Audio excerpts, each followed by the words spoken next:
Good morning, students. Welcome to the Checkpoint Online Sessions. I'm Mr. Charles, and this is the third lesson of Week 7. Please go to your course book, page 125, a story entitled The Distractors by Graham Greene. Let's read together. Next day, T astonished them all. He was late at the rendezvous, and the voting for the day's exploit took place without him. At Blackie's suggestion, the gang was dispersed in pairs, take buses at random, and see how many free rides could be snatched from unwary conductors. The operation was to be carried out in pairs to avoid cheating. They were drawing lots for their companions when T arrived. "Where you been, T?" Blackie asked. "You can't vote now. You know the rules." "I've been there," T said. He looked at the ground as though he had thoughts to hide. "Where?" "At Old Misery's." "At Old Misery's?" Blackie said. There was nothing in the rules against it, but he had a sensation that T was treading on dangerous ground. He asked hopefully, "Did you break in?" "No, I rang the bell." "And what did you say?" "I said I wanted to see the house." "What did he do?" "He showed it to me." "Pinch anything?" "No." "What did you do it for then?" The gang had gathered around. It was as though an impromptu court were about to form to try some case of deviation. T said, "It's a beautiful house," and still watching the ground, meeting no one's eyes, he licked his lips first one way, then the other. "What do you mean, a beautiful house?" Blackie asked with scorn. "It's got a staircase, 200 years old like corkscrew. Nothing holds it up." "What do you mean nothing holds it up? Does it float?" "It's to do with opposite forces," Old Misery said. "What else?" "There's paneling, 200 years old." "Is Old Misery 200 years old?" Someone laughed suddenly, and then quiet again. The meeting was in a serious mood. For the first time since T had meeting was or had strolled into the car park and joined the gang on the first day of the school holidays, his position was in danger. It only needed a single use of his real name and the gang would be at his heels. "What did you do it for?" Blackie asked. He had no jealousy. He was anxious to retain T in the gang if he could. It was the word beautiful that worried him. That belonged to a class world that you could still see parodied by a man wearing a top hat and a monocle, with a haw-haw accent. He was tempted to say, "My dear Trevor, old chap," and unleash his hellhounds. "If you had broken in," he said sadly, "that indeed would have been an exploit worthy of the gang." "This was better," T said. "I found out things." He continued to stare at his feet, not meeting anybody's eyes, as though he were absorbed in some dream he was unwilling or ashamed to share. "What things?" "Old Misery is going to be away all tomorrow and over the weekend." Blackie said with relief. "You mean we could break in?" "And pinch things?" somebody asked. Blackie said, "Nobody's going to pinch things. Breaking in, that's good enough, isn't it? We don't want any court stuff." "I don't want to pinch anything," T said. "I've got a better idea." "What is it?" T raised his eyes, as grey and disturbed as the drab August day. We'll pull it out. We'll pull it down, he said. We'll destroy it. Blackie gave a single hoot of laughter, then fell quiet, daunted by the serious, implacable gaze.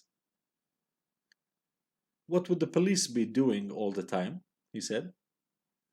They would never know. We would do it from inside. I have found a way in. He said with a sort of intensity. Would be like worms, don't you see, in an apple. When we came out again, there would be nothing there. No staircase, no panels, nothing. Nothing but just walls. And then we would make the walls fall down somehow. We would go to prison, Blackie said. Who's to prove? And anyway, we wouldn't have pinched anything, he added, without the smallest flicker of glee. There wouldn't be anything to pinch after we had finished. There wouldn't be time, Blackie said. I have seen housebreakers at work. There are 12 of us, T said. We would organize. None of us know how. I know, T said. He looked across Blackie. Have you got a better plan? The gang's got a vote. Put it up then. Blackie said uneasily, It's proposed that tomorrow and Monday we destroy Old Misery's house. Who is in favor? T said. It's carried. It was the end of Blackie's leadership. He went away to the back of the car park and began to kick a stone, dribbling it this way and that. Beyond, paying no more attention to him than to a stranger, the gang had gathered around T. Difficult vocabulary. The rendezvous is a French word that means meeting. Exploit, in this context, it means the stunt, dangerous act. To disperse is to spread. Unwary, the opposite of wary, is incautious, the opposite of cautious, careful. A conductor is a person who collects fares on any vehicle. A train conductor is the person who stands usually or sits at the front of the train and collects the fare, the money that you pay in order to ride the train. To tread on is to approach, and in this context, it means to commit a job. He was or being committed to a job. Blackie thought that T was treading on dangerous grounds. This means that Blackie thought that T was committing a dangerous job. To pinch, they were talking about it the whole time from Old Misery's house, is to steal. Drab is dull, boring. A hoot is a shriek, very short sound. Impromptu, unprepared. Deviation is abnormality. To scorn is to disrespect. Stroll, wander. Retain, keep. To parody is to mimic. The hounds are the big dogs. Implacable, it means stern. And glee is the delight. Text analysis. What is T's motive to destroy Old Misery? Why do we see him, or we read him, as being so persistent to destroy this house? He feels such a daring exploit will impress the gang and secure his place in it. He feels that he has an insecure place in this gang, that Blackie was taking over his place as a leader of the gang, and he wants to do something daring, something dangerous, in order to regain his position as the leader and most respected person in the gang. At this moment, they don't feel he belongs because he is of a higher social class. And the evidence of this, the quotation evidence of this, It only needed a single use of his real name and the gang would be at his heels. This means that the T name is not his original name. His original name and surname denotes that or denote that he belongs to a higher class, to an upper class. And this way, the gang would follow him and kick him. He wants to do something extreme, unique, and clever, which everyone will talk about in the area. He wants to be famous for being bad. What do you think Blackie's next move would be?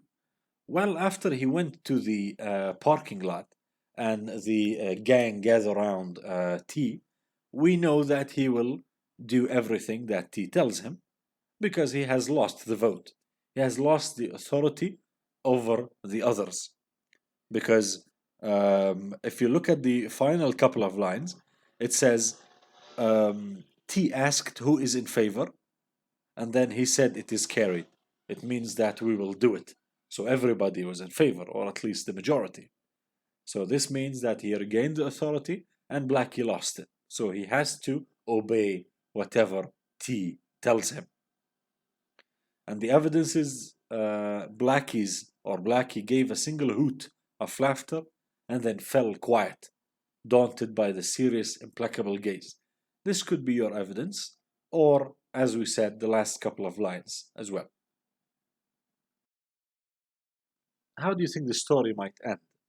This is the same as what do you think Blackie's next move is? This is partially opinionated, but more or less from the direction of events throughout the story, we can sense some details that might reveal how the story might end. For example, we see how determined T is. We see how he regained the authority, the leadership from Blackie. We can tell that it is going to happen. Something is going to happen. He is going to accomplish what he wants. The story might end with the total destruction of Old Misery, as T is determined to prove himself and to perform this act against society. Nobody is there to watch him, right? Old Misery's owner is out of the house and to the weekend. He says, we'll pull it down, we'll destroy it. He's determined. We know that T is fanatical about carrying out his plan. He wants to do it regardless, which is risky in many different ways, but which provides him with a challenge that he relishes. We know that this is a great challenge, destroying a house, and especially for minors. And we know that he's very determined to carry out this plan. But what might happen as a surprise, we don't know. But the regular, the ordinary, the mundane continuation of events denote that he will destroy the house. What's with the title? There is no such word in English as destructors. There's destroyer, but there's no destructor. So the title itself is compelling and draws your attention to the fact that the event contained of the story must go beyond any normal act of destruction. So since there is an invention of a new word here, destructors, you believe that there will be an event that also exceeds expectations, that also exceeds the normal. Since normally there's no destructors, we believe that now something abnormal will happen as well. And it lends a new and impressive name to the gang. Imagine a gang named Destructors. We can imagine a gang named Vandalators and people who vandalize. We can imagine people or a gang called the Young Warriors, but an unusual name like Destructor, since it has no equivalent in English. It's not. It's grammatically it's incorrect, but since they named themselves this way, it makes it more memorable to the gang. We're done for today. Thank you very much for listening. Stay safe and keep up the good work.